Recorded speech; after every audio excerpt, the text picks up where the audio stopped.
Hi students, welcome to my channel. So ఈ రోజు మనం ఈ వీడియోలో ఏంటంటే ఈ యొక్క కాకతీయుల గురించినటువంటి రాజకీయ వ్యవస్థ గురించి మనం మాట్లాడుకోవడం జరుగుతుంది అనమాట. అంటే ఈ యొక్క ఏపీ హిస్టరీకి సంబంధించి ఎవరైతే ప్రిపేర్ అవుతున్నారో వాళ్ళందరికీ కూడా ఉపయోగపడే విధంగా మన ఛానల్ ఏంటంటే ఏపీ హిస్టరీకి సంబంధించినటువంటి వీడియోస్ అనేవి కాన్సెప్ట్ వైజ్ అందరికీ కూడా ఏంటంటే నేను అందించడం జరుగుతుంది అనమాట. సో మీరు చేయవలసిన ఏంటంటే కనుక ఈ యొక్క క్లాసెస్ అనేవి మీకు నచ్చినట్లయితే కనుక మీ ఫ్రెండ్స్ అందరికీ షేర్ చేయండి. అదే విధంగా ఈ యొక్క పీడిఎఫ్ కనుక మీకు కావాలంటే కనుక నేను ఒక నామినల్ ప్రైస్ తో ఈ యొక్క పీడిఎఫ్ అనేది మీకు అందరికీ కూడా అందించడం జరుగుతుంది అనమాట. ఈ యొక్క పీడిఎఫ్ కావాల్సిన వాళ్ళు ఏంటంటే నా యొక్క నెంబర్ అనేది డిస్క్రిప్షన్ లో ఉంటుంది. సో దాన్ని మీరు కాంటాక్ట్ చేయడం ద్వారా ఏంటంటే ఈ యొక్క ఏపీ హిస్టరీకి సంబంధించినటువంటి ప్రతి క్లాస్ కి సంబంధించినటువంటి పీడిఎఫ్ అనేది నేను మీకు అందించడం జరుగుతుంది అనమాట.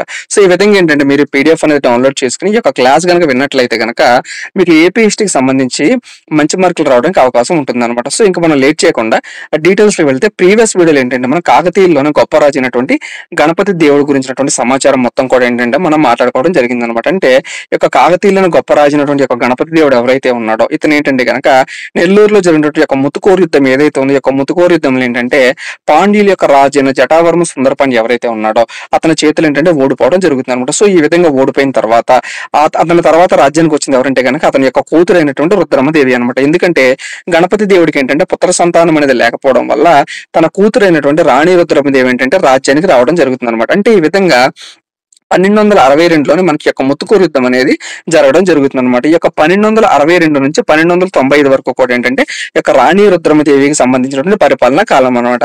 కానీ ఈ యొక్క 1262 నుంచి 1269 వరకు కూడా ఏంటంటే ఈ యొక్క గణపతి దేవుడు ఎవరైతే ఉన్నాడో అతనే రాజు కింద చలామణి అవడం జరుగుతుంది అనమాట. అంటే ఓడిపోయినప్పటికీ కూడా యుద్ధంలో ఓడిపోయినప్పటికీ కూడా ఏంటంటే అక్కడ కాకతీయ రాజ్యం ఏదైతే ఉందో ఆ యొక్క కాకతీయ రాజ్యానికి ఏంటంటే తనే రాజుగా ఉండి పరిపాలన అంతా కూడా ఎవరు చేస్తారంటే కనుక తన కూతురు అయినటువంటి రాణి రుద్రమదేవి మీదుగా పరిపాలన అనేది చేయడం జరుగుతుంది అనమాట. అంటే ఈ విధంగా ముతుకూరు యుద్ధంలో ఓడిపోయినటువంటి యొక్క గణపతి దేవుడు ఎవరైతే ఉన్నాడో అతను ఏంటంటే 1262 నుంచి 1269 వరకు కూడా ఏంటంటే రాజుగా ఉండే రాజ్య పరిపాలన మొత్తం కూడా ఏంటంటే తన కూతురు అయినటువంటి రుద్రమదేవి చూసుకోవడం జరుగుతుంది అనమాట. అంటే రాజు కింద తను ఉంటాడు, రాజ్య పరిపాలన మొత్తం కూడా ఏంటంటే తన కూతురు చేయడం జరుగుతుంది అనమాట. ఈ విధంగా రాణి రుద్రమదేవి యొక్క పరిపాలనా కాలం చూసినట్లయితే కనుక 1269 నుంచి 1295 వరకు అనమాట. ఎందుకంటే 1269లో మనకి యొక్క గణపతి దేవుడు మరణించడం జరుగుతుంది కాబట్టి ఈ యొక్క గణపతి దేవుడు మరణించిన తర్వాత పూర్తి బాధ్యతలు ఈ యొక్క రాజుకు సంబంధించినటువంటి పూర్తి బాధ్యతలు మొత్తం కూడా ఏంటంటే మనకి యొక్క రాణి రుద్రమదేవి తీసుకోవడం జరుగుతుంది అనమాట. సో ఇప్పుడు ఏంటంటే ఈ యొక్క రాణి రుద్రమదేవి గురించినటువంటి సమాచారం ఏంటంటే ఈ యొక్క రాణి రుద్రమదేవి మనకి ఏంటంటే మహిళ కాబట్టి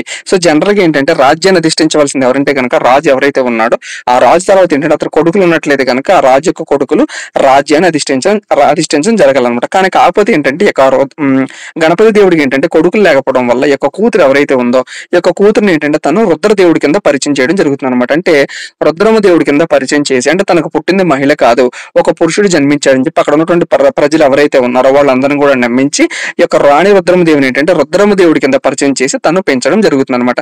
అంటే ఈ విధంగా ఏంటంటే దక్షిణ భారతదేశంలోనే ఒక రాజ్యానికి మొట్టమొదటిసారిగా రాజుగా లేదా రాణిగా వ్యవహరించింది ఎవరంటే కనుక మనకి ఈ యొక్క రాణి రుద్రమదేవి అనమాట. సో అలా కాకుండా మనకి టోటల్ గా భారతదేశం మొత్తం మీద కూడా చూసినట్లయితే మనకి ఉత్తర భారతదేశంలో ఆల్రెడీ ఈ యొక్క ఢిల్లీ సుల్తాన్లు ఎవరైతే ఉన్నారో ఆ యొక్క ఢిల్లీ సుల్తాన్ సంబంధించినటువంటి రజియా సుల్తాన్ ఎవరంటే కనుక మనకి భారతదేశం మొట్టమొదటిసారిగా మహిళ అధిష్టానించినట్టు ఆ మహిళ ఏంటంటే మొట్టమొదటిసారిగా పరిపాలన చేయడం జరుగుతుంది అనమాట.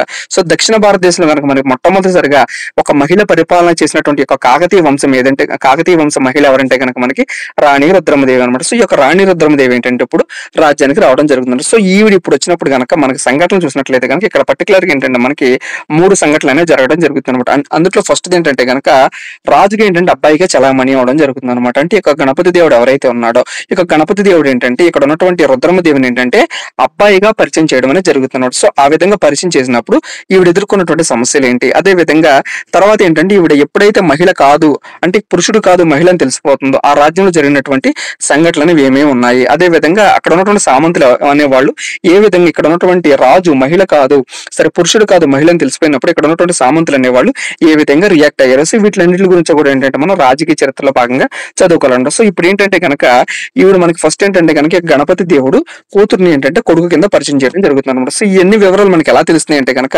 ఇతని కాలంలో ఉన్నటువంటి పెద్ద మల్లయ్య ప్రకట అనే కవి ఎవరైతే ఉన్నాడో ఇతను వేయించినటువంటి శాసనం ఏంటంటే కనుక త్రిపురాంతక శాసనం అన్నమాట. ఈ యొక్క త్రిపురాంతక శాసనములు ఏంటంటే కనుక రాజు పరిపాలన మొత్తం కూడా ఏంటంటే ఇక గణపతి దేవుడే చూసుకునేవాడు. కాకపోతే ఏంటంటే ఆ రాజ్య పరిపాలన మొత్తం కూడా మనకి ఈ యొక్క రాణి రుద్రమదేవి చేస్తుందని చెప్పి మనకి త్రిపురాంతక శాసనాన్ని వేయించినటువంటి పెద్ద మల్లయ్య ప్రకట శాసనం ప్రకారం మనకు అర్థమవుతుంది అనమాట. ఇంకొకటి ఏంటంటే కాయిస్త జన్మిక దేవుడు ఇతను వేయించినటువంటి శాసనం ఏంటంటే కనుక దుర్గి శాసనం అంటే ఈ యొక్క దుర్గి శాసనంలో ఈ యొక్క కాయిస్త జన్మిక దేవుడు యొక్క రుద్రమదేవిని ఏమని వర్ణిస్తాడంటే కనుక పుట్లో ధృతి కింద వర్ణించడం జరుగుతుంది అనమాట. అంటే పుట్లో ధృతి అంటే ఏంటంటే రాజ్యం బాధ్యతలు మొత్తం కూడా ఎవరు తీసుకున్నారంటే కనుక ఇక్కడ ఉన్నటువంటి గణపతి దేవుడు కూతురైనటువంటి ఈ యొక్క రుద్రమదేవి ఏంటంటే రాజ్యం మొత్తం బాధ్యతలు కూడా తీసుకోవడం జరిగింది అనమాట. కానీ రాజుగా ఎవరున్నారంటే కనుక గణపతి దేవుడు ఉన్నాడని చెప్పి ఈ యొక్క కాయిస్త జన్మిక దేవుడు వేయించినటువంటి దుర్గి శాసనంలో ఏంటంటే రుద్రమదేవిని పుట్లోధృతి కింద పేర్కొనడం జరుగుతుంది అనమాట. అంటే పుట్లోధృతి అంటే సింపుల్ గా ఏంటంటే పట్టాభిషేకం అప్పటికి ఏంటంటే రుద్రమదేవికి జరగలేదు అనమాట. అంటే పట్టాభిషేకం జరగలేదంటే కనుక తను రాజుగా లేదా రాణిగా చాలామణి అవడం కుదరదు కాబట్టి ఈ యొక్క రుద్రమదేవిని ఏంటంటే పుట్లోధృతికి తను పేర్కొనడం జరిగింది అనమాట. సో ఇది ఏంటంటే ఈ యొక్క రుద్రమదేవి ఏంటంటే అబ్బాయిగా ఉన్నటువంటి సమయంలో జరిగినటువంటి సంఘటన అనమాట. ఇంకొకటి ఏంటంటే ఎప్పుడైతే ఈ యొక్క 1269లో మనకి గణపతి దేవుడు మరణించడం జరిగిందో సో కొంతకాలానికి ఏంటంటే ఈవిడ మహిళ కాదు అంటే ఈవిడ పురుషుడు కాదు మహిళ అని చెప్పి అక్కడ ఉన్నటువంటి వాళ్ళు ఎవరైతే ఉన్నారో వాళ్ళందరికీ కూడా అంటే రాజ్యంలో ఉన్నటువంటి వాళ్ళు ఎవరైతే ఉన్నారో వాళ్ళందరికీ కూడా తెలియడం జరుగుతుంది అనమాట. అంటే ఇక్కడ సమస్య అనేది మనకి ప్రారంభమైంది అనమాట. అంటే 1269లో ఎప్పుడైతే మనకి గణపతి దేవుడు మరణించాడో ఈ యొక్క రుద్రమదేవి ఏంటంటే పురుషుడు కాదు అని చెప్పి మనకు తెలిసిపోతున్నారు. సో ఆబ్వియస్ గా ఏంటంటే ఎప్పుడైతే రాజ్యాన్ని పరిపాలిస్తున్నటువంటి వాళ్ళు పురుషుడు కాదో మహిళని తెలుస్తుందో సో అక్కడ ఉన్నటువంటి వాళ్ళు ఎవరంటే కనుక మనకి గణపతి దేవుడికి ఆల్రెడీ మనకి ఇద్దరు భార్యలు ఉన్నారని చెప్పి మనం ఆల్రెడీ ప్రీవియస్ గా మాట్లాడుకున్నాం. సో ఆ విధంగా ఏంటంటే గణపతి దేవుడి యొక్క మొదటి భార్య అయినటువంటి నారాయణకు పుట్టినటువంటి సంతానం యొక్క రుద్రమదేవి ప్రస్తుతం ఏంటంటే యొక్క రుద్రమదేవి ఏంటంటే పరిపాలించడం జరుగుతుంది. సో ఎప్పుడైతే యొక్క రుద్రమదేవి ఏంటంటే మనకి పురుషుడు కాదని తెలిసిపోయిందో ఈ యొక్క గణపతి దేవుడు రెండో భార్య అయినటువంటి పేరం ఎవరైతే ఉన్నారో అతనికి ఉన్నటువంటి కొడుకులు ఎవరంటే కనుక మనకి హరిహర దేవుడు అదేవిధంగా మురారి దేవుడు అనమాట. సో వీళ్ళిద్దరు కూడా ఏంటంటే రుద్రమదేవి ఎప్పుడైతే పురుషుడు కాదని తెలిసిపోయిందో సింహాసనం అధిష్ఠించడానికి వీల్లేదని చెప్పి వీళ్ళిద్దరు కూడా ఏంటంటే తిరుగుబాటు అనేది చేయడం జరుగుతుంది అనమాట. సో ఎందుకనంటే మేము కూడా గణపతి దేవుడికి సంబంధించినటువంటి వారసులమే కాబట్టి అంటే మేము పురుషులం కాబట్టి గణపతి దేవుడి తర్వాత సింహాసనం అనేది మాకు రావాలని చెప్పి యొక్క గణపతి దేవుడు భార్య అయినటువంటి పేరమ్మ కొడుకులు ఏంటంటే హరిహర దేవుడు మొరారు దేవుడు ఏంటంటే సింహాసనం కోసం అడ్డుపడడం జరుగుతుంది అనమాట. సో ఈ విధంగా ఏంటంటే తను కొన్ని సమస్యలు అనేవి ఎదుర్కోవడం జరుగుతుంది అనమాట. సో ఈ విధంగా సమస్యలు ఎదుర్కొన్నప్పుడు ఈ యొక్క రుద్రమదేవికి హెల్ప్ చేసినటువంటి వాళ్ళు ఎవరంటే కనుక ఈ యొక్క కాకతీయుల సామంతులు రాజైనటువంటి యొక్క రేచర్ల ప్రసాద్ ఇది వెరీ వెరీ ఇంపార్టెంట్ అనమాట. అంటే ఒక పక్క ఏంటంటే మనకి సింహాసనం అడ్డుకోవడానికి ఈ యొక్క సవతి కొడుకులైనటువంటి హరిహర దేవుడు మొరారు దేవుడు ప్రయత్నిస్తుంటే ఈ యొక్క సామంతరాజు అయినటువంటి రేచర్ల ప్రసాదిత్యుడు అదేవిధంగా కాయస్థ జన్మిక దేవుడు అదేవిధంగా కోన కన్నారెడ్డి సో వీళ్ళ ముగ్గురు కూడా ఏంటంటే రుద్రమదేవి పక్షాన్ని ఏంటంటే వీళ్ళు నాయకత్వం వహించడం జరుగుతుంది అనమాట. సో ఈ విధంగా రుద్రమదేవి పక్కన ఏంటంటే వీళ్ళందరూ కూడా నాయకత్వం వహించి ఆ సింహాసనం మొత్తం కూడా ఏంటంటే రుద్రమదేవిగా మరలా తిరిగి రప్పించడంలో వీళ్ళ యొక్క పాత్ర అనేది అభినందనీయం అనమాట. అంటే వీళ్ళ ముగ్గురు కూడా ఏంటంటే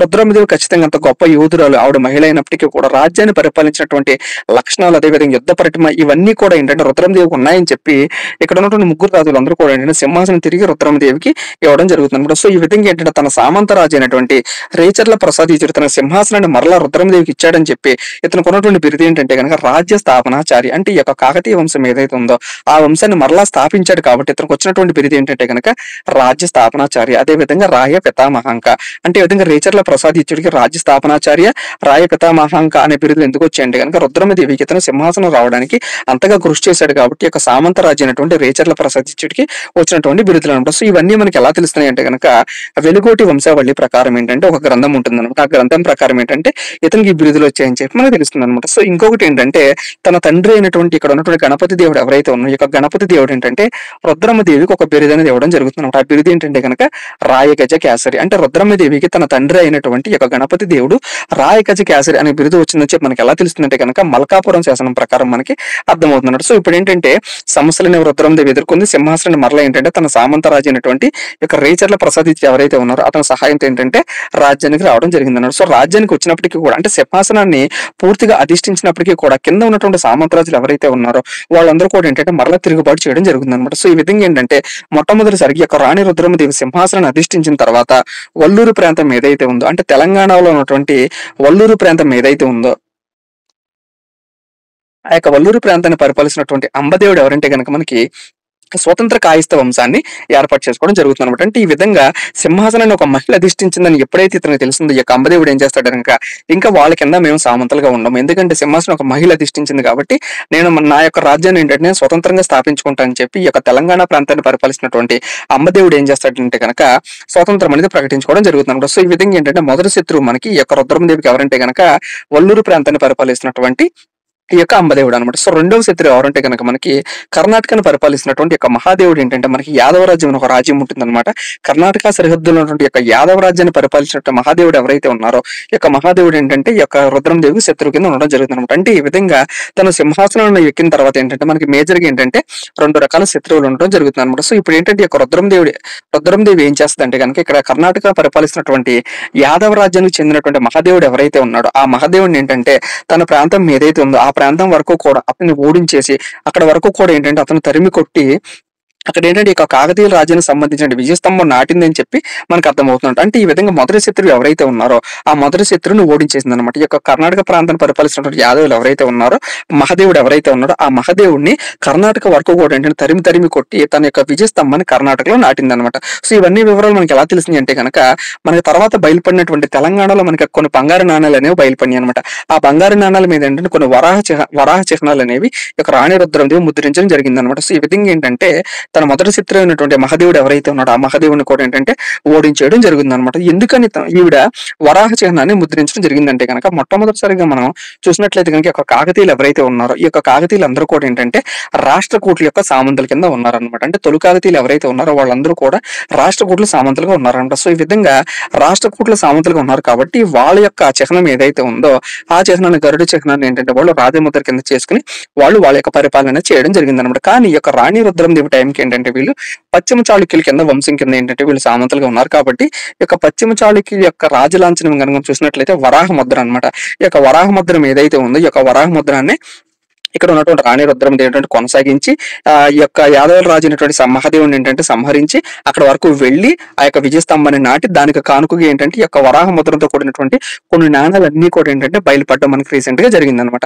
సో ఇంకొకటి ఏంటి ఆల్రెడీ ఒక శత్రువుని వధించేసింది. సో రెండవ శత్రువుడు మనకి ఈ యొక్క స్వతంత్ర కాయిక వంశాన్ని స్థాపించినట్టు అంబదేవుడు ఎవరైతే ఉన్నాడో ఈ యొక్క అంబదేవుడి మీదకి యుద్ధానికి వెళ్ళడం జరుగుతుంది అనమాట. అంటే ఈ విధంగా ఏంటంటే శత్రువులందరినీ కూడా ఏంటంటే 1 by 1 యుద్ధాలు చేసి వాళ్ళ యొక్క రాజ్యం ఏదైతే ఉందో ఆ రాజ్యాన్ని ఈ యొక్క కాకతీయ రాజ్యాన్ని కలుపుకోవడం లేదంటే కనుక కాకతీయ రాజ్యం ఏదైతే ఉందో ఆ కాకతీయ రాజ్యాన్ని ఏంటంటే మరలా విస్తరించుకోవడం ఏంటంటే అనేక యుద్ధాలు అనేవి చేయడం జరిగింది అనమాట. సో ఇప్పుడు రెండో యుద్ధం ఎవరంటే కనుక మనకి ఈ యొక్క అంబదేవుడు ఎవరైతే ఉన్నాడు ఈ యొక్క అంబదేవుడికి అదేవిధంగా రుద్రమదేవికి ఏంటంటే ఆ నల్గొండ జిల్లాలో ప్రస్తుతం తెలంగాణలో ప్రాంతంలో నల్గొండ జిల్లా ఏదైతే ఉందో నకిరేల్ మండలం అని ఏదైతే ఉందో ఆ యొక్క మండలంలో ఏంటంటే ఈ యొక్క అంబదేవుడికి అదేవిధంగా రుద్రమదేవికి ఏంటంటే చందుపట్ల అనే ప్రాంతంలో ఏంటంటే ఒక యుద్ధం అనేది జరగడం జరుగుతుంది. సో యుద్ధంలో ఏంటంటే దురదృష్టవశాత్తు గొప్పగా పరిపాలించిన రుద్రమదేవి ఎవరైతే ఉన్నారో ఆ యొక్క రుద్రమదేవి ఓడిపోవడం జరుగుతుంది అనమాట. అంటే ఏ యుద్ధంలో మనకి రాణి రుద్రమదేవి ఓడిపోవడం జరిగిందంటే కనుక స్వతంత్ర కాయిక వంశాన్ని పరిపాలించినటువంటి అంబదేవుడికి అదేవిధంగా రాణి రుద్రమదేవికి మనకి చందుపట్ల ప్రాంతం నల్గొండ జిల్లాలో ఉన్నటువంటి చందుపట్ల ప్రాంతం ఏదైతే ఉందో ఆ ప్రాంతంలో యుద్ధం అనేది జరగడం జరుగుతుంది. ఆ యుద్ధంలో ఏంటంటే మనకి రుద్రమదేవి ఓడిపోవడం జరుగుతుంది అనమాట. అంటే ఈ విధంగా రాణి రుద్రమదేవి యొక్క యుద్ధంలో ఓడిపోయింది కాబట్టి ఈ యొక్క యుద్ధాన్ని ఏమని పేర్కొంటారంటే కనుక చందుపట్ల మరణ శాసనం అని పేర్కొనడం జరుగుతుందంట. సో ఎందుకని మరణ శాసనం అన్నారంటే ఇక్కడ రాణి రుద్రమదేవి ఓడిపోయింది, రాణి రుద్రమదేవి చనిపోయింది అని చెప్పి కొన్ని చారిత్రక ఆధారాలు ఉన్నాయి కాబట్టి ఈ యొక్క యుద్ధాన్ని ఏమని పేర్కొన్నారంటే కనుక చందుపట్ల మరణ శాసనం అని చెప్పి పేర్కొనడం జరిగింది అనమాట. అంటే ఈ విధంగా ఏంటంటే ఒక శత్రువును జయించినప్పటికీ కూడా రెండవ శత్రువు అంబదేవుడి చేతులు ఏంటంటే ఈ యొక్క రాణి రుద్రమదేవి ఎవరైతే ఉన్నారో ఈ యొక్క రాణి రుద్రమదేవి ఏంటంటే మరణించడం జరుగుతుంది అనమాట. సో ఇది ఈ యొక్క రాణి రుద్రమదేవికి సంబంధించినటువంటి సమాచారం. సో ఇంకొకటి ఏంటంటే ఈ యొక్క రాణి రుద్రమదేవికి ఏంటంటే ఒక గురువు ఉండడం జరుగుతుంది అనమాట. సో విశ్వేశ్వర సంబుడు అని చెప్పి ఒక గురువు ఉండడం జరుగుతుంది. ఈ యొక్క గురువు కోసం ఏంటంటే ఈ యొక్క రాణి రుద్రమదేవి అంటే మందాడ అనే ఒక గ్రామాన్ని ఏంటంటే తన గురువు అయినటువంటి శైవ మతానికి చెందినటువంటి విశ్వేశ్వర శంభుడు అనే గురువు ఎవరైతే ఉన్నాడో ఆ గురువు కోసం ఈ యొక్క రాణి రుద్రమదేవి ఏంటంటే మందాడ అనే ఒక గ్రామాన్ని కూడా దానం చేసినట్లు మనకి ఆధారాలు ఉన్నాయన్నమాట. సో అదే విధంగా ఓరుగల్లు కోట ఏదైతే ఉందో ఈ యొక్క ఓరుగల్లు కోటకి తుది మెరుగులు అదే విధంగా అక్కడ ఉన్నటువంటి మెట్లు ఏవైతే ఉన్నాయో ఆ మెట్లకు సంబంధించినటువంటి పూర్తి మెరుగులు అదే విధంగా సోపానాలు ఇవన్నీ కూడా తీర్చిదిద్దింది ఎవరంటే కనుక మనకి రాణి రుద్రమదేవి అనమాట. సో ఇంకొకటి ఏంటంటే అంటే ఈమె కాలంలో మనకి వెనిస్ యాత్రికుడైనటువంటి మార్కోపోలో ఏంటంటే మోటుపల్లి రేవుపట్నం ఏదైతే ఉందో అంటే తన తండ్రి వేయించినటువంటి మోటుపల్లి రేవుపట్నం ఏదైతే ఉందో ఆ యొక్క మోటుపల్లి రేవుపట్నంలో ఏంటంటే ఈ యొక్క వెనిస్ యాత్రికుడైనటువంటి మార్కోపోలో మనకి ఈ యొక్క రాణి రుద్రమదేవి టైంలోనే అక్కడికి రావడం జరిగింది అనమాట. అంటే మోటుపల్లి రేవుపట్నం మనకి గణపతి దేవుడి కాలం నుంచే ఉంది. బట్ ఏంటంటే ఈవిడ కాలంలో మనకి అంటే రాణి రుద్రమదేవి కాలం ఈ యొక్క మార్కోపోలో ఎవరైతే ఉన్నాడో ఇతను తిన రాజ్యానికి రావడం జరిగింది అన్నమాట. సో ఇవన్నీ కూడా మీరు గుర్తుపెట్టుకోండి. సో ఇంకొకటి ఏంటంటే రాణి రుద్రమదేవి తర్వాత మనకి రాజ్యానికి వచ్చింది ఎవరంటే కనుక మనకి ప్రతాపరుద్ర 2 అనమాట. అంటే ఇక గణపతి దేవుడి కూతురైనటువంటి రాణి రుద్రమదేవి సింహాసనం రావడం జరిగింది. సో సింహాసనంకి వచ్చినటువంటి రాణి రుద్రమదేవి కూడా మరణించడం జరిగింది. సో రాణి రుద్రమదేవి తర్వాత మనకి రాజ్యానికి వచ్చింది ఎవరంటే కనుక అతని మనవడైనటువంటి ప్రతాపరుద్ర 2 అనమాట. సో రుద్రమదేవి కూడా ఏంటంటే కొడుకులు అనేవాళ్ళు ఉండరు అనమాట. అంటే ఈవిడ కూడా కుమార్తెలే ఉండడం జరుగుతుంది అనమాట. సో ఈవిడ కుమార్తెలు ఎవరంటే కనుక మెయిన్ గా చూసినట్లయితే మనకి ఈ యొక్క రుద్రమదేవికి ఏంటంటే 3 కుమార్తెలు ఉండడం జరుగుతుంది. అందులో మొట్టమొదటి ఆవిడ ఎవరంటే కనుక ముమ్మిడమ్మ, రెండవ కూతురు ఎవరంటే కనుక మనకి రొయ్యమ్మ, మూడవ కూతురు ఎవరంటే కనుక మనకి రుద్రమ్మ. అంటే ఈ విధంగా ఏంటంటే రుద్రమదేవి ఎవరైతే ఉన్నారో ఈ యొక్క రుద్రమదేవి కూడా ఏంటంటే 3 కుమార్తెలు ఉండడం జరుగుతుంది. సో మొదటి కుమార్తె ముమ్మిడమ్మ, రెండవ కూతురు రొయ్యమ్మ, మూడవ కూతురు ఏంటంటే రుద్రమ్మ అనమాట. సో ఈ విధంగా మొదటి కూతురు అయినటువంటి ముమ్మిడికి ఏంటంటే వివాహం మహాదేవుడితో వివాహం అనేది చేయడం జరుగుతుంది అనమాట. సో రెండవ కూతురు అయినటువంటి రొయ్యమ్మకి అన్నదేవుడితో వివాహం అనేది చేయడం జరుగుతుంది అనమాట. సో మూడవ కూతురు అయినటువంటి రుద్రం ఎవరైతే ఉందో ఆవిడికి అదే విధంగా యార్ల దేవుడికి వివాహం అనేది చేయడం జరుగుతుంది అనమాట. సో ఈ విధంగా మొదటి కూతురు అయినటువంటి ముమ్మిడమ్మకు మహాదేవుడికి పుట్టినటువంటి కుమారుడు ఎవరంటే మనకి ప్రతాపరుద్ర 2 అనమాట. సో ఆబ్వియస్ గా ఏంటి యొక్క రుద్రమదేవి ఎవరైతే ఉందో ఆవిడ యొక్క మనవడు అనమాట. సో ఈ విధంగా ఏంటంటే రుద్రమదేవి తర్వాత మనకి తన కూతురు కొడుకైనటువంటి ప్రతాపరుద్ర 2 ఏంటంటే రాజ్యానికి రావడం జరుగుతుంది అనమాట. సో ఇతనికి ఉన్నటువంటి పేరు ఏంటంటే కనుక మన కుమార రుద్రదేవ అనే పేరు కూడా ఇతనికి ఉంటుంది అనమాట. అంటే ఈ విధంగా గణపతి దేవుడి తర్వాత మనకి రుద్రమదేవి వచ్చింది. సో రుద్రమదేవి తర్వాత తన మనవడైనటువంటి ప్రతాపరుద్ర 2 ఏంటంటే రాజ్యానికి రావడం జరుగుతుంది అనమాట. సో ఇతను వచ్చే టైంకి ఈ యొక్క కాకతీయ రాజ్యవంశం ఇది ఏ విధంగా ఉంది. సో దీని గురించి ఏంటంటే మనం కొద్దిగా డెప్త్ గా ఏంటంటే సమాచారం అనేది మాట్లాడుకోవాల్సినటువంటి అవసరం ఉందన్నమాట. సో ఈ విధంగా ఏంటంటే ప్రతాపరుద్ర 2 ఎప్పుడైతే రాజ్యానికి రావడం జరిగిందో సో ఆ కాలంలో జరిగినటువంటి రాజకీయ పరిస్థితులని ఏ విధంగా ఉన్నాయో ఒకసారి మనం చూసినట్లయితే కనుక ఇక్కడ మనకి దక్షిణ భారతదేశం అనేది ఏ విధంగా చూసినట్లయితే కనుక మనకి ఇక్కడ ఏంటంటే ఆల్రెడీ కాకతీయులు అనేవాళ్ళు పరిపాలన అనేది చేయడం జరుగుతుంది అనమాట. ఇక కాకతీయుల కింద ఏంటంటే మనకి పాండ్యులు అనేవాళ్ళు ఎవరైతే ఉన్నారో అంటే తమిళనాడు ప్రాంతం ఏదైతే ఉందో ఆ యొక్క తమిళనాడు ప్రాంతంలో ఏంటంటే మనకి పాండ్యులు అనేవాళ్ళు వాళ్ళ యొక్క రాజ్యాన్ని వాళ్ళు పరిపాలించుకోవడం జరుగుతుంది అనమాట. అదేవిధంగా ఇటుపక్క చూసినట్లయితే మనకి పశ్చిమాన్ని చూసినట్లయితే కర్ణాటక ప్రాంతం ఏదైతే ఉంది ఈ యొక్క కర్ణాటక ప్రాంతాన్ని హోయసళ్ళు అనేవాళ్ళు పరిపాలించడం జరుగుతుంది అనమాట. అదేవిధంగా కర్ణాటక ప్రాంతం కింద మనకి మలయాళ కులశేఖరుడు అని ఎవరైతే ఉన్నారో పాండ్యులకు సంబంధించినటువంటి ఒక వ్యక్తి ఈ యొక్క మలయాళ కులశేఖరుడు అనమాట. ఈ యొక్క మలయాళ కులశేఖరుడు ఏంటంటే కర్ణాటక ప్రాంతం కింద ప్రాంతాన్ని ఇతను పరిపాలించుకోవడం జరుగుతుంది. అదేవిధంగా కర్ణాటక ప్రాంతాన్ని పైన ఏంటంటే రాయచూరు అనే ప్రాంతం ఉంటుంది. ఆ రాయచూరు ప్రాంతంలో కూడా ఏంటంటే ఒక రాజ్యం వాళ్ళ యొక్క రాజ్యాన్ని పరిపాలించుకోవడం జరుగుతుంది అనమాట. అంటే ఈ విధంగా ఏంటంటే కాకతీయుల కాలంలో మనకి కొన్ని వందల రాజ్యాలు అనేవి ఉండేవి అనమాట. ఆ యొక్క వందల రాజ్యాలు కొన్ని రాజ్యాలు మాత్రమే నేను ఇక్కడ చెప్పడం జరిగింది అన్నమాట. సో ఈ వీళ్ళకున్నటువంటి రిలేషన్ ఏంటి అంటే ఇక్కడ మనం చదువుకున్నట్టు ఇక పాండ్యులు ఎవరైతే ఉన్నారో ఆ పాండ్యులకి అదే విధంగా ఇప్పుడు మనం చదువుకున్నటువంటి ప్రతాపరుద్రుడికి వీళ్ళిద్దరికి ఉన్నటువంటి సమాచారం అదే విధంగా వీళ్ళిద్దరికి జరిగినటువంటి యుద్ధాలు వీటి గురించి సమాచారం మనం తెలుసుకోవాలి. కాబట్టి ఇక్కడ జరిగినటువంటి రాజకీయ సంఘటనలు కూడా మనం గుర్తుంచుకోవాల్సిన అవసరం ఉందన్నమాట. సో ఈ విధంగా దక్షిణ భారతదేశం మొత్తం కూడా పరిస్థితులు అనేవి ఈ విధంగా ఉన్నాయి. మనకు ఉత్తర భారతదేశంలో చూసినట్లయితే కనుక ఢిల్లీ సుల్తాన్లు అనేవాళ్ళు రాజ్యానికి రావడం జరిగింది అనమాట. అంటే ఇక ఉత్తర భారతదేశంలోనే ఇక ఢిల్లీ సుల్తాన్లు అనే వాళ్ళు ఎవరైతే ఉన్నారో వీళ్ళు గొప్పగా పరిపాలించడం జరిగింది అనమాట. అంటే ఇక ప్రతాపరుద్ర 2 కాలంలోనే మనకి ఉత్తర భారతదేశంలో ఢిల్లీ సుల్తాన్లు అనేవాళ్ళు రాజ్యానికి వచ్చి వాళ్ళు కూడా ఏంటంటే అక్కడ ఢిల్లీ ప్రాంతం ఏదైతే ఉందో ఆ ప్రాంతాన్ని మొత్తం కూడా వాళ్ళు రాజధానిగా చేసుకుని వాళ్ళు పరిపాలించుకోవడం జరుగుతుంది అనమాట. సో ఈ విధంగా ఏంటంటే ఢిల్లీ సుల్తాన్ల యొక్క పరిపాలనా కాలం కనుక మనం చూసినట్లయితే 1100 నుంచి 1526 సంవత్సరం వరకు కూడా అంటే వీళ్ళు పరిపాలించడం జరుగుతుంది. అంటే వీళ్ళు పరిపాలించే టైంలోనే మనకి ఈ యొక్క కాకతీయ రాజవంశంలోనే మనకి ప్రతాపరుద్ర 2 కూడా ఏంటంటే ఒక పక్క రాజ్యాన్ని పరిపాలించడం జరుగుతుంది. అంటే సమకాలీన రాజులు అనమాట. అంటే ఢిల్లీ సుల్తాన్లు ఒక పక్క మనకి ఉత్తర భారతదేశాన్ని పరిపాలిస్తున్నప్పుడు దక్షిణ భారతదేశంలో మనకి యొక్క కాకతీయ రాజవంశం ఏదైతే ఉందో ఈ యొక్క వంశాన్ని ఏంటంటే మనకి ప్రతాపరుద్ర 2 పరిపాలించడం జరుగుతుంది అనమాట. సో ఈ విధంగా ఏంటంటే ఢిల్లీ సుల్తాన్కి సంబంధించి మనకి 5 రాజవంశాలు ఈ యొక్క ఢిల్లీ సుల్తాన్కి సంబంధించినటువంటి వంశాలు అనేవి పరిపాలించడం జరుగుతుంది. సో అందులో మొట్టమొదటి వంశం ఏంటంటే మనకి బానిస వంశం, రెండోది ఖిల్జీ వంశం, మూడోది తుగ్లక్ వంశం, నాలుగోది సయ్యద్ వంశం, ఐదోది కనుక చూసినట్లయితే లోడీ వంశం అనమాట. అంటే ఈ విధంగా ఢిల్లీ సుల్తాన్లు కనుక కాలక్రమేణా అంటే ఢిల్లీ సుల్తాన్ పరిపాలించినటువంటి యొక్క రాజకీయ వంశాలు కనుక మనం చూసినట్లయితే బానిస వంశం మొట్టమొదటి వంశం, అదే విధంగా రెండవ వంశం ఖిల్జీ వంశం, మూడో వంశం తుగ్లక్ వంశం, నాలుగో వంశం సయ్యద్ వంశం, ఐదో వంశం లోడీ వంశం అనమాట. కాకపోతే మనం ఈ 5 వంశాలు ఏవైతే ఉన్నాయో వీటి గురించి మొత్తం కూడా మనకు అవసరం లేదు. ఈ యొక్క ప్రతాపరుద్ర 2 ఎవరైతే ఉన్నారో అతనికి సంబంధించినటువంటి రాజులు ఎవరు అంటే అతనికి సంబంధించినటువంటి వంశాల వాళ్ళు ఎవరు వాళ్ళ గురించి తెలుసుకుంటే మాత్రం సరిపోతుంది అనమాట. సో పర్టికులర్ గా ఏంటంటే మనకి ఒక ఖిల్జీ వంశం ఏదైతే ఉందో, ఈ యొక్క ఖిల్జీ వంశం గురించి, అదే విధంగా తుగ్లక్ వంశం ఏదైతే ఉందో, ఈ యొక్క రెండు వంశాలతోటి ఏంటంటే మనకి యొక్క ప్రతాపరుద్ర II ఎవరైతే ఉన్నాడో ఇతనికి సంబంధించినటువంటి యుద్ధాలు, అదే విధంగా వీళ్ళిద్దరు సమకాలీనటువంటి రాజులు అనమాట.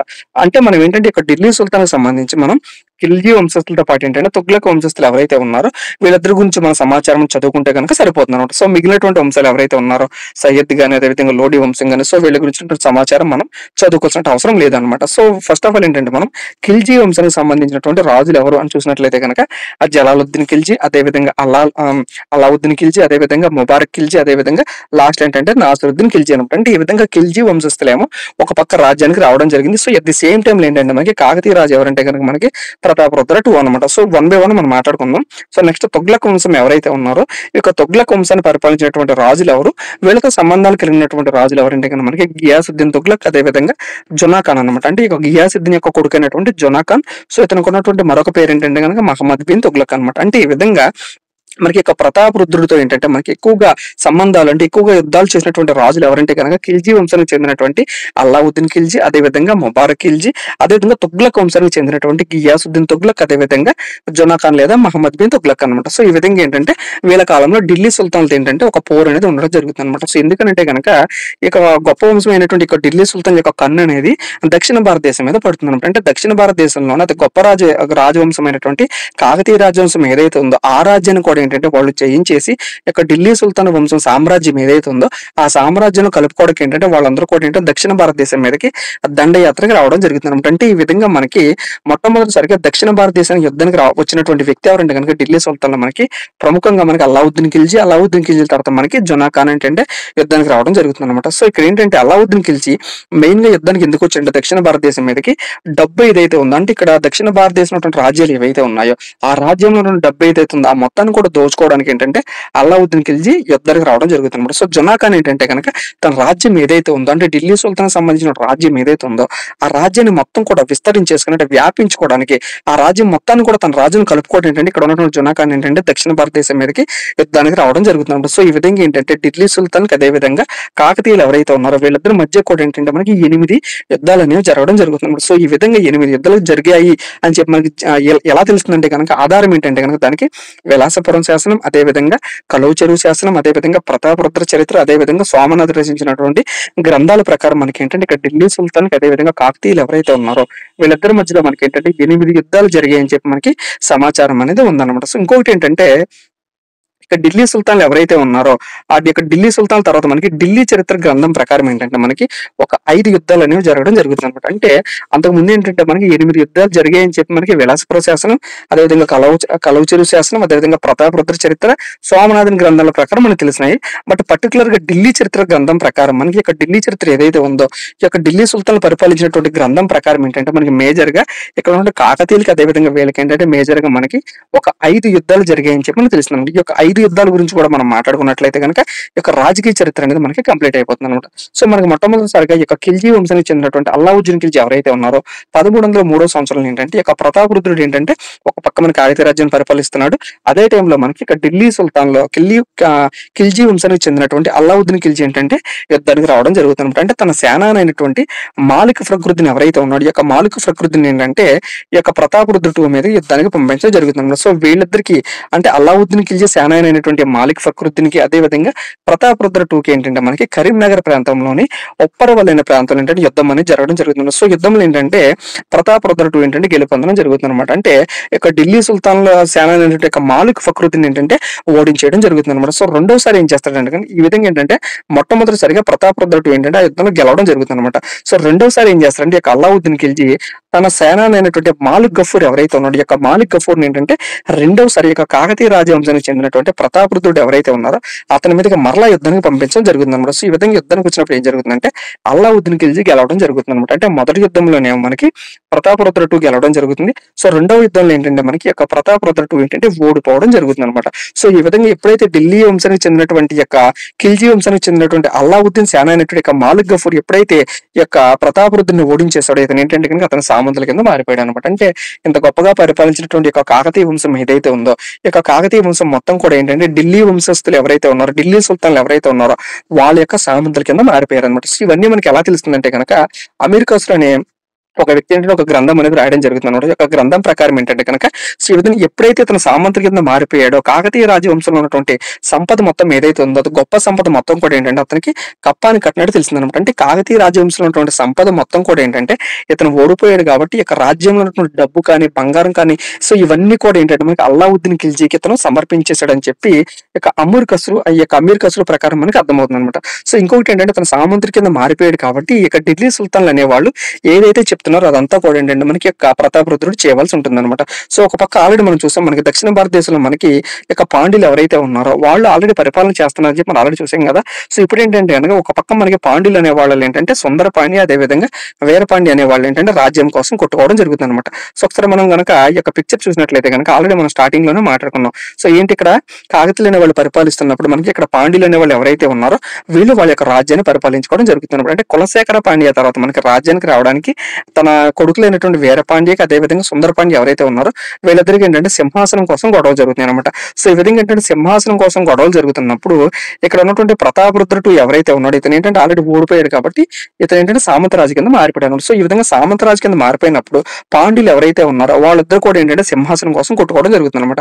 సో ఈ విధంగా సింహాసనం కోసం కొట్టుకున్నప్పుడు ఇక అల్లావుద్దీన్ ఖిల్జీ ఏం చేస్తారంటే సహాయం అనేది చేయడం జరుగుతుంది అనమాట. ఎవరికి ఇక్కడ ఉన్నటువంటి సుందరపాండ్య ఎవరైతే ఉన్నాడో ఈ యొక్క సుందరపాండ్యకి ఆ సింహాసనం వధిష్ఠించి బ్రదర్ అని చెప్పి యొక్క అల్లావుద్దీన్ ఖిల్జీ ఏం చేస్తారంటే తన సేన అనేటువంటి మాలిక్ గఫూర్ ని మరలా సుందరపాండ్య తరపున ఏంటంటే యుద్ధానికి అంటే వీరపాండ్య మీదకి యుద్ధానికి తన సేన అనేటువంటి మాలిక్ గఫూర్ కూడా పంపించడం జరుగుతుంది అనమాట. సో ఈ విధంగా ఏంటంటే పాండ్యులు అనే వాళ్ళు పరిపాలిస్తున్నప్పుడు వాళ్ళ యొక్క అంతర్గత వ్యవహారాలకు జోక్యం చేసుకుంది ఎవరంటే మనకి ఢిల్లీ సుల్తాన్ సంబంధించి అల్లావుద్దీన్ ఖిల్జీ సేన అనేటువంటి మాలిక్ గఫూర్ ఏంటంటే వీళ్ళిద్దరి మధ్యలో యుద్ధానికి వెళ్లి యొక్క సుందరపాండ్య ఎవరైతే ఉన్నాడో యొక్క సుందరపాండ్య తరపున యుద్ధం చేసి వీరపాండ్యాన్ని ఓడించేసి యొక్క పాండ్య సింహాసనం ఏదైతే ఉందో పాండ్యులు ఎవరైతే ఉన్నారో ఆ యొక్క సింహాసనాన్ని సుందరపాండ్యకు కూడా ఇవ్వడం జరుగుతుంది. సో ఇంకొకటి ఏంటంటే కనుక సో ఈ పాండ్యులు ఒక పక్కేమో మనకి మాలిక్ గఫూర్ సుందరపాండ్య తరపున యుద్ధం చేసేసి ఆ పాండ్యుల యొక్క సింహాసనాన్ని సుందరపాండ్యకి ఇచ్చేసాడు అనమాట. సో ఇంకొక పక్క ఏంటంటే ఇక ప్రతాపరుద్రుడు ఏంటి ఆల్రెడీ మనకి ఇక్కడ తన సామంతుడి కింద అయిపోయాడు కాబట్టి రాజు ఏది చెప్తే చేయాలంటే ఇక ఢిల్లీ సుల్తాన్ ఏది చెప్తే ఇక ప్రతాపరుద్రుడు ఏంటంటే అది చేయాల్సి ఉంటుంది అనమాట. సో ఈ విధంగా ఏంటంటే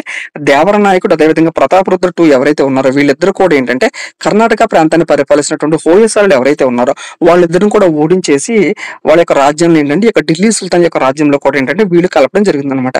సో ఎవరి కోరిక మేరకు జరిపాడు ఇక ఢిల్లీ సుల్తాన్ అనేటువంటి అల్లావుద్దీన్ ఖిల్జీ ఎవరైతే ఉన్నారో ఆ అల్లావుద్దీన్ ఖిల్జీ యొక్క కోరిక మేరకు ఇక ప్రతాపరుద్రుడు అదేవిధంగా దేవర నాయకుడు కూడా ఏంటంటే హోయసాల ప్రాంతం ఏదైతే ఉందో ఆ యొక్క ప్రాంతాన్ని కూడా ఓడించేసి వీళ్ళిద్దరు కూడా యొక్క ఢిల్లీ సుల్తాన్ ప్రాంతం ఏదైతే ఉందో ఆ ప్రాంతంలో ఏంటంటే వీళ్ళిద్దరు కూడా వాళ్ళ యొక్క రాజ్యాన్ని కలుపుకోవడం జరుగుతుంది అనమాట. సో ఇది ఇతని కాలంలో జరిగినటువంటి సంఘటన అనమాట. సో ఇంకొకటి ఏంటంటే ఇక ప్రతాపరుద్రుడు ఎవరైతే ఉన్నాడో ఈ యొక్క ప్రతాపరుద్రుడు ఏంటంటే హోయసాల రాజు అనేటువంటి కంచి ప్రాంతం ఏదైతే ఉందో అక్కడ కూడా ఏంటంటే ఒక విజయ స్తంభాన్ని నాటడం జరుగుతుంది అనమాట. అంటే కాకతీయ రాజు అయినటువంటి ప్రతాపరుద్రుడు ఏంటంటే సామంతరాజుగా ఉన్నప్పటికీ కూడా ఇక హోయసాల ప్రాంతం ఏదైతే ఉందో అంటే కంచిని రాజధానిగా చేసుకుని పరిపాలిస్తున్నటువంటి హోయసాలు ఎవరైతే ఉన్నారో వాళ్ళ యొక్క ప్రాంతాన్ని వాళ్ళ యొక్క ప్రాంతం వరకు వెళ్లి యుద్ధం చేసి వాళ్ళని ఓడించేసి అక్కడ ఒక విజయ స్తంభం నాటాడని చెప్పి మనకి అనేకమైనటువంటి చారిత్రక ఆధారాలు అనమాట. అంటే ఇప్పటి వరకు కనుక మనం చూసినట్లయితే కనుక ఈ యొక్క కాకతీయులు మనకి ముగ్గురు ఏంటంటే విజయ స్తంభాలు నాటడం జరిగింది అనమాట. అంటే మొట్టమొదటి విజయ స్తంభం ఎవరిని చూసినట్లయితే కనుక మనకి ప్రోలరాజు మనకి రాజ్య విస్తరణ చేసేటప్పుడు శ్రీశైలం వరకు కూడా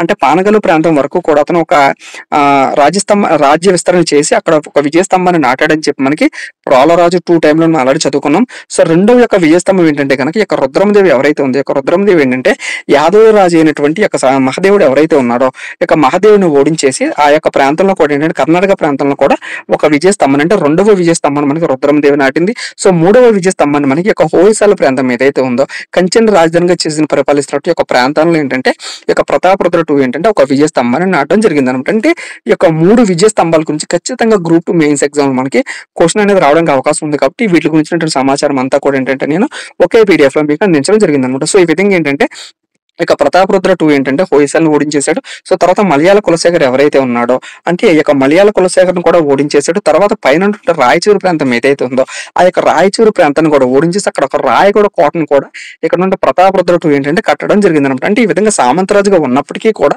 హోయసాలను ఓడించేశాడు, మలయాళ కులశేఖర్ని ఓడించేశాడు, పైన ఉన్నటువంటి ప్రాంతం రాయచూరు ప్రాంతం ఏదైతే ఉందో ఆ ప్రాంతాన్ని కూడా ఓడించేసి అక్కడ ఒక కోట కట్టాడని చెప్పి మనకు ఉన్నటువంటి సమాచారం అన్నమాట. సో ఇంకొకటి ఏంటంటే మనకి ఎగ్జామ్లో ఎలా అడుగుతాడంటే కనుక పాండ్యుల యొక్క ఆంతర్గతిక వ్యవహారాలు, అంటే వాళ్ళ యొక్క సింహాసనం కోసం వాళ్ళు కొట్టుకుంటుంటే పాండ్యుల యొక్క ఆంతరంగిక వ్యవహారాల్లో జోక్యం చేసుకున్నటువంటి యొక్క కాకతీయ రాజు ఎవరు అని కనుక ఎగ్జామ్ అడిగినట్లయితే కనుక రెండవ ప్రతాపరుద్రుడు అనమాట. సో ఈ యొక్క రెండవ ప్రతాపరుద్రుడే మనకి యొక్క పాండ్యులు ఎవరైతే ఉన్నారో వాళ్ళ యొక్క ఆంతరిక వ్యవహారాలు కూడా జోక్యం చేసుకుని మనకి సింహాసనం అనేది ఇవ్వడం జరుగుతుంది. సో ఈ విధంగా ఏంటంటే అల్లావుద్దీన్ ఖిల్జీ అనే అతను ఏంటంటే అతని కింద సామంత్రిగా ఉన్నాడు. సో అతని కింద సామంత్రిగా ఉన్న తర్వాత మనకి ఏంటంటే ముబారక్ ఖిల్జీ యొక్క ఖిల్జీ వంశం అల్లావుద్దీన్ తర్వాత ఏంటంటే మనకి సింహాసనానికి రావడం జరుగుతుంది. సో ఎప్పుడైతే అల్లావుద్దీన్ ఖిల్జీ తర్వాత మనకి ముబారక్ ఖిల్జీ యొక్క ఢిల్లీ సుల్తాన్ యొక్క వంశానికి అంటే సింహాసనానికి రావడం జరిగిందో, సో ఇతను ఏంటంటే కనుక ముబారక్ ఖిల్జీ యొక్క అల్లావుద్దీన్ ఖిల్జీ ఎవరైతే ఉన్నాడో అతనంత గొప్ప రాజు కాదనమాట. అంటే ఈ విధంగా ఎప్పుడైతే ముబారక్ ఖిల్జీ యొక్క ఢిల్లీ సుల్తాన్ యొక్క రెండవ రాజు అంటే అల్లావుద్దీన్ ఖిల్జీ తర్వాత ముబారక్ ఖిల్జీ వచ్చేసాడో అంత గొప్ప రాజు కాదు కాబట్టి ఇక్కడ ఉన్నటువంటి ప్రతాపరుద్రుడు ఏంటంటే స్వతంత్రం అనేది ప్రకటించుకోవడం జరుగుతుంది. అంటే కాకతీయ ప్రాంతం ఏదైతుందో, కాకతీయ సామ్రాజ్య ప్రాంతం ఏదైతుందో ఆ ప్రాంతాన్ని మొత్తం కూడా ఏంటంటే మరలా ఇతను లాక్కుని స్వతంత్రం అనేది ప్రకటించుకుని తను మరలా ఏంటంటే రాజ్య పరిపాలన అనేది చేయడం జరుగుతుంది అనమాట. సో అంటే ఒక గొప్ప రాజు ఉన్నప్పుడేమో అతని కింద సామంతరాజుగా ఉన్నాడు. సో ఎప్పుడైతే గొప్ప రాజు కాదు అని తెలిసిందో, అంటే తర్వాత వచ్చినటువంటి ముబారక్ ఖిల్జీ గొప్ప రాజు కాదు అని తెలిసింది ఏంటంటే తను స్వతంత్రం ప్రకటించేసుకుని ఏంటంటే అతను తన రాజ్యాన్ని కాకతీయ రాజ్యాన్ని మరలా పరిపాలించుకోవడం జరుగుతుంది అనమాట. సో ఈ విధంగా ఏంటంటే గొప్ప రాజు కాదని స్వతంత్రం ఎప్పుడైతే ప్రకటించేసుకున్నాడో ఇక ముబారక్ ఖిల్జీ సేన అయినటువంటి ఖుస్రు ఖాన్ ఏంటంటే ఇక ప్రతాపరుద్ర II మీద యుద్ధానికి పంపించడం జరుగుతుంది అనమాట. సో ఎప్పుడైతే ఇక ముబారక్ ఖిల్జీ సేన అయినటువంటి ఖుస్రు ఖాన్ ప్రతాపరుద్ర II మీద యుద్ధానికి వెళ్ళినప్పుడు ఏంటంటే ప్రతాపరుద్రుడు మరలా తిరిగి ఓడిపోవడం జరుగుతుంది అనమాట. సో ఎప్పుడైతే మరలా తిరిగి ఓడిపోయాడో మరలా ఏంటంటే సామంతుడి కింద ఉండడం జరుగుతుంది అనమాట. సో ఇది యొక్క ప్రతాపరుద్ర II గురించినటువంటి సమాచారం. సో నెక్స్ట్ ఏంటంటే కనుక మనకి గియాసుద్దీన్ యొక్క కొడుకైనటువంటి జొనా ఖాన్, ఇతను ఏంటంటే మనం మహమ్మద్ బిన్ తుగ్లక్ అని పిలవడం జరుగుతుంది అనమాట. అంటే మనం ఫస్ట్ ఏంటంటే ఖిల్జీ వంశానికి సంబంధించినటువంటి యుద్ధాలు చూసాము. సో ఇప్పుడు ఏంటంటే ఖిల్జీ వంశం తర్వాత మనకి తుగ్లక్ వంశం ఏదైతే ఉందో ఈ యొక్క తుగ్లక్ వంశానికి అదే విధంగా ఇక్కడ ఉన్నటువంటి ప్రతాపరుద్ర II ఎవరైతే ఉన్నారో వీళ్ళిద్దరికి మధ్య ఉన్నటువంటి సంబంధాలు, అదే విధంగా వీళ్ళిద్దరికి మధ్యలో జరిగినటువంటి యుద్ధాల గురించి ఏంటంటే మనం ఇప్పుడు ఒకసారి చూసినట్లయితే రాజకీయ చరిత్ర అనేది మనం కంప్లీట్ చేసినటువంటి వాళ్ళం అవుతాం అనమాట. సో ఇప్పుడు ఏంటంటే ఈ యొక్క తుగ్లక్ వంశానికి చెందినటువంటి గియాసుద్దీన్ తుగ్లక్ ఎవరైతే ఉన్నారో అతని కొడుకైనటువంటి జొనా ఖాన్, సో ఇతన్ని మనం మహమ్మద్ బిన్ తుగ్లక్ అని పిలవడం జరుగుతుంది అనమాట. ఇక మహమ్మద్ బిన్ తుగ్లక్ ఏంటంటే ఇక ప్రతాపరుద్ర II ఎవరైతే ఉన్నారో వీళ్ళిద్దరికి మధ్య ఏంటంటే యుద్ధం అనేది చేయడం జరుగుతుంది అనమాట. సో యుద్ధంలో ఏంటంటే ఆబ్వియస్ గా ప్రతాపరుద్ర II ఏంటంటే గెలవడం జరుగుతుంది అనమాట. అంతే ఇంత గొప్పగా ఉన్నటువంటి మహమ్మద్ బిన్ తుగ్లక్ కూడా ఓడించేసి ఇక ప్రతాపరుద్రుడు ఎవరైతే ఉన్నాడో ఇతను తన రాజ్యాన్ని మరలా విస్తరించుకోవడం జరుగుతుంది అనమాట. సో ఐదవసారి ఏంటంటే ఒకసారి ఓడిపోయినప్పటికీ కూడా మహమ్మద్ బిన్ తుగ్లక్ ఏంటంటే రెండవసారి ఇక్కడ ఉన్నటువంటి ప్రతాపరుద్ర II ఎవరైతే ఉన్నాడో అతని మీదకి మరలా యుద్ధానికి వెళ్ళడం జరుగుతుంది అనమాట. సో కానీ ఈసారి యుద్ధానికి ఏ విధంగా వెళ్తాడంటే తన దగ్గర ఉన్నటువంటి సేనలు ఎవరైతే ఉన్నారో కాదిర్ ఖాన్ అదే విధంగా క్వాజీ హాజు అనే ఇద్దరు సేనలు ఉంటారనమాట. ఆ యొక్క సేనల సహాయంతో ఏంటంటే ఇక్కడ ఉన్న ప్రతాపరుద్ర II ఎవరైతే ఉన్నాడో అతన్ని ఓడించేయడం జరుగుతుంది అనమాట. అంటే ఆ యొక్క యుద్ధంలో ఏంటంటే మహమ్మద్ బిన్ తుగ్లక్ రెండవ యుద్ధంలో ప్రతాపరుద్ర II ఏంటంటే ఓడించేస్తాడు. సో ఈ విధంగా ఓడించేసిన తర్వాత ఇక కాకతీయ రాజవంశంలో ఇతను ఉంటే గనక మరలా ఎలాగైనా సరే స్వతంత్రం ప్రకటించేసుకుంటాడు అని చెప్పి ఒక డౌట్ ఏంటంటే ప్రతాపరుద్రుడిని అక్కడ లేకుండా అంటే కాకతీయ ప్రాంతంలో లేకుండా ఏంటంటే ఢిల్లీ ప్రాంతానికి తీసుకువెళ్ళిపోదాం అని చెప్పి తన సేనాని అయినటువంటి కాదిర్ ఖాన్ అదే విధంగా క్వాజీ హాజ్ అనే ఇద్దరు సేనాలు ఉంటారనమాట. సో వీళ్ళిద్దరిని పిలిపించి యొక్క ప్రతాపరుద్ర II ఏంటంటే అతను బంధించేసి ఢిల్లీకి తీసుకురామని చెప్పి ప్రతాపరుద్ర II ఏంటంటే వీళ్ళిద్దరికి కూడా చెప్పడం జరుగుతుంది. సో వీళ్ళిద్దరు ఏంటంటే కనుక బంధించేసి ఇక్కడ ఉన్న ప్రతాపరుద్ర II ఓడిపోయాడు కాబట్టి తనను బంధించేసి ఢిల్లీకి తీసుకెళ్తూ ఉంటారండి. సో మార్గ మధ్యంలో ఏంటంటే నర్మదా నది ఏదైతే ఉందో ఆ నర్మదా నదిలోకి తన దూక ఆత్మహత్య చేసుకోవడం జరుగుతుందంట. ఎందుకని ఈ విధంగా బంధించేసి కనుక వాళ్ళ రాజ్యాన్ని తీసుకెళ్ళినట్లయితే అక్కడ చిత్రహింసలు చేయడం జరుగుతుందని చెప్పి ముందే గ్రహించి అతను ఏం చేస్తాడంటే కనుక అక్కడ ఉన్న నర్మదా నది ఏదైతే ఉందో ఆ యొక్క నర్మదా నదిలోకి దూకి ఆత్మహత్య చేసుకోవడం జరుగుతుంది. సో ఈ విధంగా రెండవ ప్రతాపరుద్రుడు బందీగా వెళ్లే టైంలో ఏంటంటే నర్మదా నదిలోకి దూకి ఆత్మహత్య చేసుకోవడం జరగడం వల్ల ఏంటంటే కాకతీయ రాజవంశం అనేది ఇక్కడతో అంతమైపోయింది అనమాట. అంటే ఇంత గొప్పగా పరిపాలించిన యొక్క కాకతీయ వంశం ఏదైతే ఉందో ఈ యొక్క కాకతీయ వంశం అనేది చివరి రాజు అయినటువంటి రెండవ ప్రతాపరుద్రుడు టైంకి ఏంటంటే నర్మదా నదిలోకి దూకడం వల్ల ఈ యొక్క కాకతీయ రాజవంశం అనేది అంతమైపోయింది అనమాట. సో కాకతీయ రాజవంశం అంతమైపోయింది కాబట్టి ఇక కాకతీయ రాజవంశం మొత్తం కూడా ఏంటంటే ఇక ఢిల్లీ సుల్తాన్ చేతిలోకి వెళ్ళిపోయింది అనమాట. అంటే అప్పటి వరకు వాళ్ళు పరిపాలించినటువంటి రాజధానికి ఏదైతే ఉందో వరంగల్ రాజధానిగా చేసుకుని వాళ్ళు పరిపాలించారు కాబట్టి ఈ యొక్క వరంగల్ ప్రాంతాన్ని ఈ యొక్క మహమ్మద్ బిన్ తుగ్లక్ ఏంటంటే సుల్తాన్పూర్ అని ఒక పేరు పెట్టి అంటే పేరు అనేది మార్చేసి వాళ్ళ యొక్క రాజ్యాన్ని అతను పరిపాలించుకోవడం జరిగింది అనమాట. అంటే ఒక రాజు ఎప్పుడైతే ఒక రాజును ఓడించి రాజ్యానికి రావడం జరిగిందో ఆ రాజు పరిపాలించినటువంటి విధానాలు ఏంటంటే ఈ రాజుకు నచ్చవు కాబట్టి ఇక్కడ ఉన్నటువంటి వరంగల్ ప్రాంతం వరంగల్ అనే పేరు ఏదైతే ఉందో ఆ పేరుని సుల్తాన్పురి అనే పేరు పెట్టుకుని మహమ్మద్ బిన్ తుగ్లక్ ఏంటంటే ఆ రాజ్యాన్ని పరిపాలించుకోవడం జరిగిందనమాట. సో మరి ఇక్కడ కాకతీయ రాజ్యం ఉంది కదా! ఈ యొక్క కాకతీయ రాజ్యాన్ని ఏంటంటే గనక తన సేన అయినటువంటి బృహరుద్దీన్ ఎవరైతే ఉన్నారో అతనికి ఇచ్చేసి నువ్వు పరిపాలించుకో. అంటే ఢిల్లీ సుల్తాన్ రాజు అయినటువంటి ఇక్కడ ఉన్నటువంటి మహమ్మద్ బిన్ తుగ్లక్ ఏంటంటే కాకతీయ రాజవంశాన్ని లాగేసుకొని అంటే కాకతీయ రాజవంశాన్ని తన రాజ్యంలో కలుపుకొని తన సేన అయినటువంటి బృహరుద్దీన్ ఎవరైతే ఉన్నాడో అతన్ని ఏంటంటే ఇక్కడ వరంగల్ ప్రాంతం ఏదైతే ఉందో అక్కడ నియమించి ఆ ప్రాంతాన్ని నువ్వు పరిపాలించుకో. అక్కడ ఉన్నటువంటి పట్టణ ప్రాంతం ఏదైతే ఉందో ఆ ప్రాంతం నువ్వు పరిపాలించుకొని చెప్పి ఇక్కడ ఉన్నటువంటి మహమ్మద్ బిన్ తుగ్లక్ బృహరుద్దీన్ అక్కడ నిర్మించి అక్కడ అతన్ని పెట్టి ఇతను మరలా తిరిగి ఢిల్లీ యొక్క ప్రాంతానికి వెళ్ళిపోవడం జరుగుతుంది అనమాట. సో ఇది ఒక రెండో ప్రతాపరుద్రుడికి సంబంధించినటువంటి పూర్తి సమాచారం ఉండదు. సో ఇంకా రెండు పాయింట్లు ఏంటంటే కనుక ఈ యొక్క నాయంకర విధానం ఏదైతే ఉందో ఈ యొక్క నాయంకర విధానాన్ని మనకి మొట్టమొదటిగా ప్రవేశపెట్టినట్టు యొక్క కాకతీయులు ఎవరంటే కనుక మనకి రుద్రమదేవి అనమాట. అంటే నాయంకర విధానం అంటే ఏంటంటే కనుక దీని గురించి కూడా ఒకసారి చెప్తాను.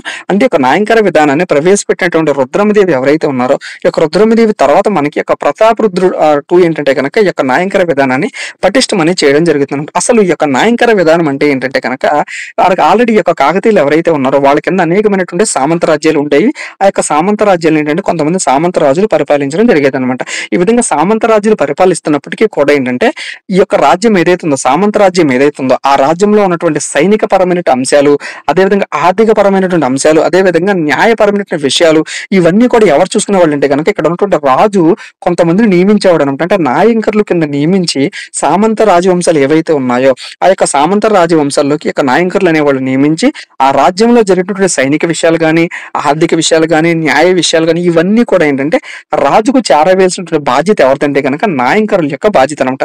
సో ఈ విధంగా నాయంకరులు అనే ఒక వ్యవస్థని మనకి యొక్క కాకతీయుల్లో ప్రవేశపెట్టినటువంటి మొట్టమొదటి మహిళ ఎవరంటే కనుక రుద్రమదేవి. రుద్రమదేవి తర్వాత వచ్చినటువంటి యొక్క ప్రతాపరుద్ర టూ ఏంటంటే కనుక ఆ వ్యవస్థ పటిష్టం అనేది చేయడం జరిగింది అనమాట. అంటే ఇంకా బలోపేతం అనేది చేయడం జరిగింది అనమాట. అంటే పరిపాలనకు సంబంధించినటువంటి విషయాలు కూడా ఇక్కడ ఉన్న ప్రతాపరుద్ర టూ ఎవరైతే ఉన్నాడో ఆ మొత్తం కూడా ఏంటంటే ఆ నాయంకరులకి అప్పచెప్పడం అనేది జరిగింది అనమాట. సో ఇవన్నీ కూడా మనకి ఎలా తెలుస్తుంటే కనుక ప్రతాపరుద్ర చరిత్ర ప్రకారం ఏంటంటే మనకి నాయంకర్లు అనే వాళ్ళు ఉండేవాళ్ళు.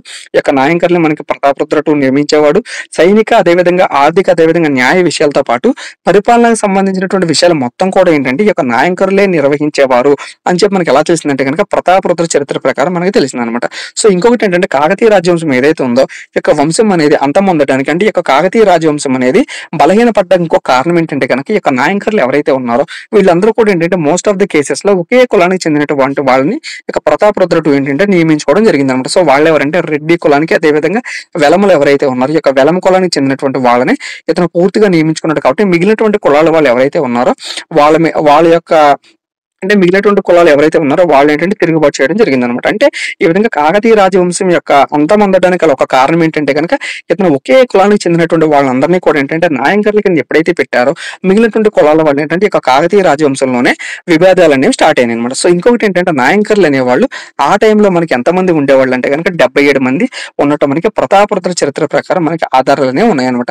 సో ఇంకొకటి ఏంటంటే కనుక పద్మ నాయకులు అని చెప్పి అంటే పద్మశాలి యొక్క కులానికి సంబంధించినటువంటి కొంతమంది ఉండేవాళ్ళు వాళ్ళని కూడా నాయంకర్లుగా నియమించినట్టు మనకి సమాచారం అనమాట. సో ఇంకొకటి ఏంటంటే ఈ యొక్క ప్రతాపరుద్ర టూ కాలంలో మనకి వెరీ వెరీ ఇంపార్టెంట్ ఇంకోటి ఏంటంటే మాచల దేవి అని చెప్పి ఒక నృత్యకారిణి అనే ఆవిడ ఏంటంటే ఈ యొక్క ప్రతాపరుద్ర టూ ఎవరైతే ఉన్నాడో అతను పరిపాలించే టైంలో మనకి మాచల దేవి అని ఒక చిత్రకారిణి లేదా ఒక నృత్యకారిణి అంటే తన ఆస్థానంలో ఉండడం జరుగుతుందంట. సో ఈవిడ ఏంటంటే కనుక ఒక వేసి అనమాట. అంటే ప్రతాపరుద్ర టూ కాలంలో మనకి ఒక వేసి అనేది ఉండడం జరుగుతుంది. ఆ యొక్క వేసి పేరు ఏంటంటే మనకి మాచల దేవి. ఇక మాచల దేవి ఒక చిత్రకారిణి కూడా అనమాట. అంటే ఈ యొక్క అంశాన్ని మనం ఎందుకు చదువుకోవాలంటే కనుక ఒక ఎగ్జామ్ ఏం అడిగాడంటే కనుక ఈ యొక్క ప్రతాపరుద్ర టూ కాలంలో మనకి తను ఈ యొక్క కాలంలో ఉన్నటువంటి వేశ్య ఎవరు లేదా తన కాలంలో ఉన్నటువంటి నృత్యకారిణి ఎవరు అని చెప్పి మనకి చాలా సార్లు ఎగ్జామ్ అడగడం జరిగింది. కాబట్టి ఆ పాయింట్ ని కూడా ఏంటంటే నేను ఇక్కడ ఇంక్లూడ్ చేయడం జరిగింది అనమాట. సో ఇది మనకి ఈ యొక్క రాజకీయ చరిత్రకు సంబంధించినటువంటి కాకతీయ రాజవంశానికి సంబంధించినటువంటి పూర్తి సమాచారం అనమాట. సో నెక్స్ట్ ఏంటంటే మనం అంటే నెక్స్ట్ వీడియోలో ఏంటంటే మనం ఇక కాకతీయ రాజవంశం సంబంధించి రాజకీయ చరిత్రను మాత్రమే మనం కంప్లీట్ చేసుకున్నాము. అంటే 50% ఆఫ్ ది సిలబస్ ని మాత్రమే మనం కంప్లీట్ చేసుకున్నాము. సో మిగిలినటువంటి 50% కూడా మనం కంప్లీట్ చేసుకోవాలంటే సామాజిక సాంస్కృతిక చరిత్ర అనేది ఎలా ఉంది అంటే వాళ్ళ కాలంలో జరిగినటువంటి రాజకీయ పరిస్థితులు అనేవి ఆల్రెడీ అయిపోయినాయి. తర్వాత మన మత పరిస్థితులు అనేవి ఏ విధంగా ఉన్నాయి, అదేవిధంగా ఆర్థిక పరిస్థితులు అనేవి ఏ విధంగా ఉన్నాయి, అదేవిధంగా వీళ్ళ కాలంలో జరిగినటువంటి విద్య, అదేవిధంగా కవులు అనే వాళ్ళు ఎంతమంది ఉన్నారు, అదేవిధంగా వాళ్ళ కాలం నాటి నిర్మాణాలు అనేవి ఏ విధంగా ఉన్నాయి. సో ఇవన్నీ కూడా కనుక మనం నెక్స్ట్ వీడియోలో మాట్లాడుకుంటే కనుక ఈ యొక్క గొప్ప రాజ్యం యొక్క కాకతీయ రాజ్యం ఏదైతే ఉందో దీని గురించి సమాచారం మొత్తం కూడా మనం ఏంటంటే 100% కంప్లీట్ చేసినటువంటి వాళ్ళం అవుతాం అనమాట. సో ఇది యొక్క వీడియోకి సంబంధించినటువంటి పూర్తి సమాచారం. సో వీడియో నచ్చిందా అయితే ఒక లైక్ చేయండి, మీకు అభిప్రాయం ఖచ్చితంగా కామెంట్ సెక్షన్ లో చెప్పండి. Thank you.